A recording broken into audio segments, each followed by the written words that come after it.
Hello, friends, and welcome back to Bill Monty's Guide for Getting Older. You might have guessed it. I'm your host, Bill Monty. This is the podcast where we admit we are not getting younger. We are getting smarter. We're a little more relaxed, hopefully, and a little more amused by this entire aging process. It is that time of year. As I'm recording this, we have finished up on the holidays, and we are heading into New Year. And I want to start by saying this. Everyone makes resolutions around the new year, right? I mean, at our age, how many have we made? For me, a whole bunch. How many have we kept? Probably not as many as we should have. But I'm not here to guilt you. I'm not here to guilt me. I'm not here to tell you to run marathons or juice vegetables that you can't pronounce or suddenly become a morning person when you've never been a morning person. We're talking about New Year's resolutions for older adults, but not the punishing kind. These are fun, they're practical, they are doable resolutions that actually will make your life better as we move into 2026. Wow, 2026. And I'm asking you to please stick around to the end because I'll have a simple challenge for you. And of course, I'll remind you then, as I'm going to remind you right now, that you can best support the show by following, subscribing, and leaving a rating or review. And if you'd like to share it with a friend or family member, I sure would appreciate it. Because all of this really, it helps more than you could possibly know. So let's settle in. Maybe take a little mental note or two, and remember, you don't have to do all of these. If you do just one, you can start making a difference. So before we get started, time for the theme music. Welcome to Bill Monty's Guide for Getting Older. All right, resolution number 1. Move every day, but drop the word exercise. So let's begin with movement, because that one always shows up first. So here's your resolution, right? Move your body every day in a way that feels natural and sustainable. Because as we get older, movement becomes less about appearance and more about function, balance, flexibility, staying independent. The truth is, our bodies are designed to move, and when we don't, joints stiffen, muscles weaken, and even your mood can take a hit. But here's the good news. Your body doesn't care if you call it exercise. You can take a walk after dinner. That counts. Stretching while watching TV. That counts. Gardening, dancing, cleaning, wandering, all of this counts. The goal, my friends, is consistency, not intensity. And let's be honest, at this stage of life, simply getting up from a chair smoothly, that's a quiet victory. It is for me anyway. And hey, listen, I've talked before about all of these great classes and things you can do at senior centers.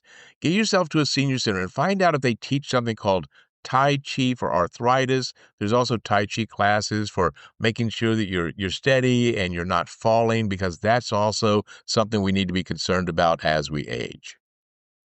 Resolution number 2. Eat for comfort, energy, and enjoyment.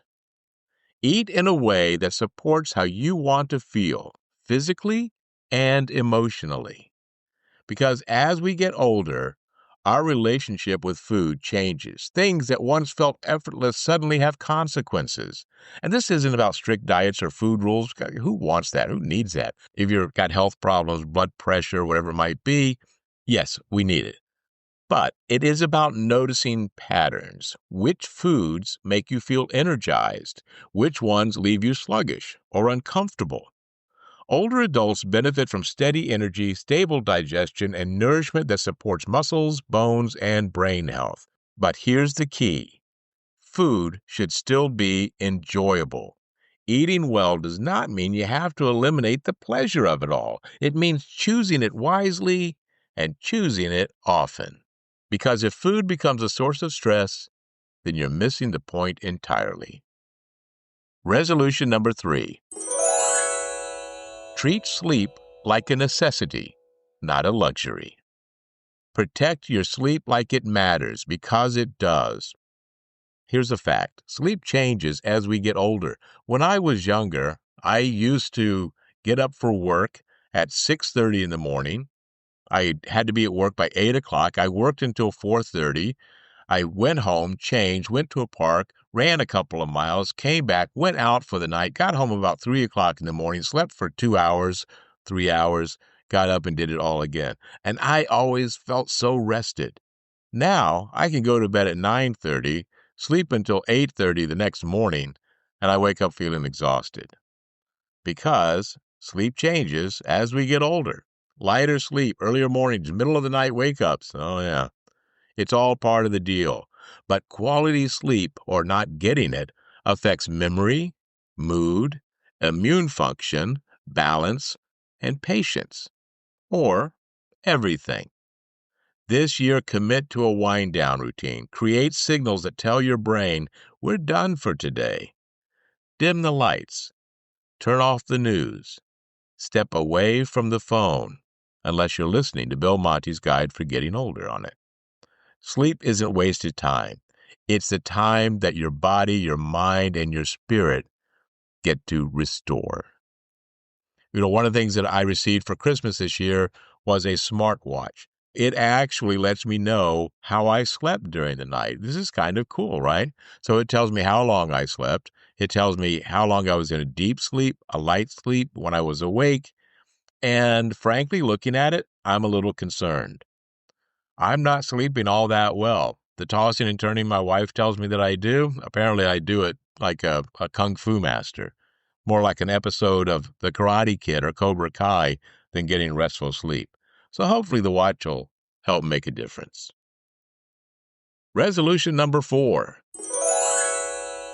Learn something new purely for fun, because curiosity keeps the brain engaged and flexible. Learning supports memory, attention, and creativity, and it gives us something to look forward to. Now look, don't let this be a whole bunch of pressure, all right? It means play. Learn a language phrase. Go to my friend Myra's podcast where she teaches people how to speak Italian, and she's so much fun when she's doing it. I'm going to put a link in the show notes so you can do that. That's how you can learn Italian in 2026 and have a great time doing it. Pick up a hobby. One of the reasons I started podcasting, I needed a hobby. I didn't know how to podcast. My career in the past as an actor and a radio personality, yes, that helped, but I hadn't done that in decades. So how was I going to podcast? I had to learn how to do it. Figure out technology that once intimidated you. Look, everything we get for Christmas, now you have to download an app just to get the manuals. You can figure out how to use the darn thing that you received. Technology, as you get older, can be intimidating. Take time. Don't get frustrated. Ask someone who's younger for help if you need it, or go to YouTube and just watch a tutorial video. I do that all the time. Because the point isn't mastery, it's engagement. A curious mind, my friends, is an active mind, and an active mind keeps life interesting. Resolution number 5. Be proactive with your health. I know, this is not very exciting, but it is empowering. Take charge of your health before problems take charge of you. Get your regular checkups, screenings, and honest conversations with healthcare providers, and help catch issues early when they're easiest to manage. Think of this as staying informed, not anxious. Knowing where you stand gives you control, confidence, and peace of mind, and that is worth everything. I know a lot of people who put off going to the doctor because they're afraid of the bad news. If you're one of those people, Resolution 5, being proactive with your health, maybe that should go to the top of your list. Resolution number 6.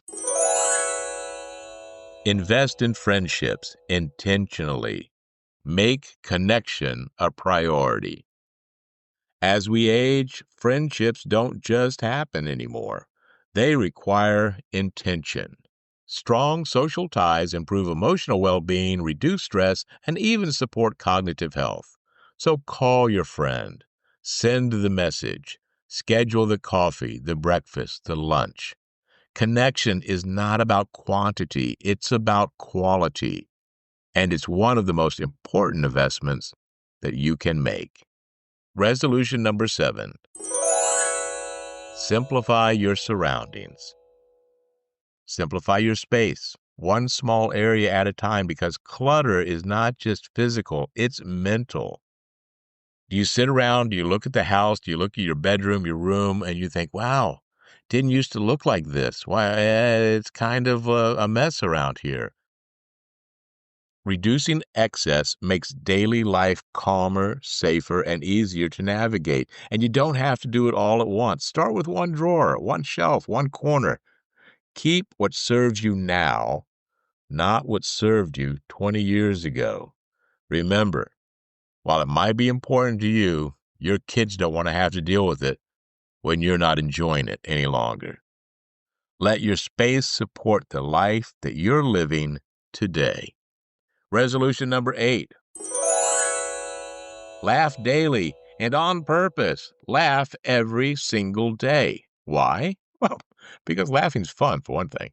Laughter reduces stress. It lifts mood and reminds us not to take ourselves too seriously. So sit down and watch something funny. I would suggest the Marx Brothers. They always make me laugh. Or Faulty Towers. But find something that makes you laugh. There's got to be a TV show or a movie that warms your heart and makes you chuckle a whole bunch. Talk to someone who gets your humor. Hey, listen, not everyone gets my style of humor, believe it or not. I like to hang around people who do laugh at the things I say. It's great to be laughed with and not laughed at. And laugh at the absurdity of life, especially your own. Remember, a good laugh doesn't erase problems, but it does make them lighter. Resolution number 9. This one's really important. Schedule joy. Make time for joy on purpose. Because joy doesn't just happen anymore. We have to make room for it. It's a tough world out there, my friends. But there's a lot of life, a lot of laughter, going back to resolution number 8, and a lot of joy if you remember where to look for it. Do something regularly just because it makes you happy. No justification required. Joy replenishes energy and it builds resilience. And most important, you deserve it. And finally, resolution number 10. Own your age confidently. Stop apologizing for getting older. Aging means experience, perspective, and survival. You have earned your voice, your opinions, your presence. There's strength in aging openly and confidently. So this year, take up space without apology. And there you have it. Bill Monty's 10 resolutions for 2026 that don't ask you to become someone else, just a better supported version of yourself. Choose one. Try 2. Let go of the rest if you need to. No one can make 10 resolutions come true, but hopefully you'll find 1 or 2 of these that might make 2026 a little better and easier for you. Also, my friends, as a reminder, if you enjoyed this episode, please follow or subscribe to Bill Monty's Guide for Getting Older wherever you listen. Leave a rating or a short review because this helps the show reach others who could use encouragement.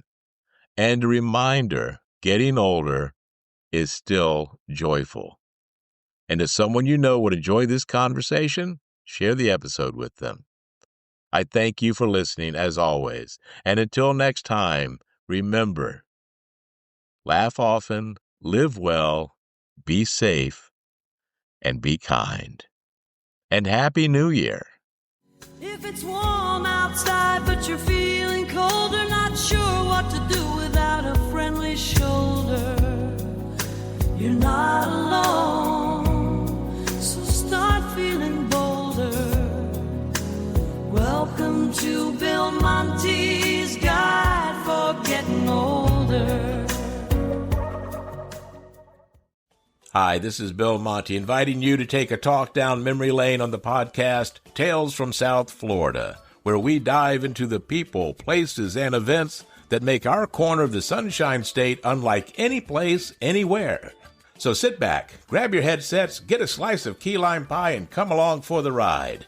Full episodes, music, videos, and more are available at talesfromsouthflorida.com. Tales from South Florida, where the stories meet the sea.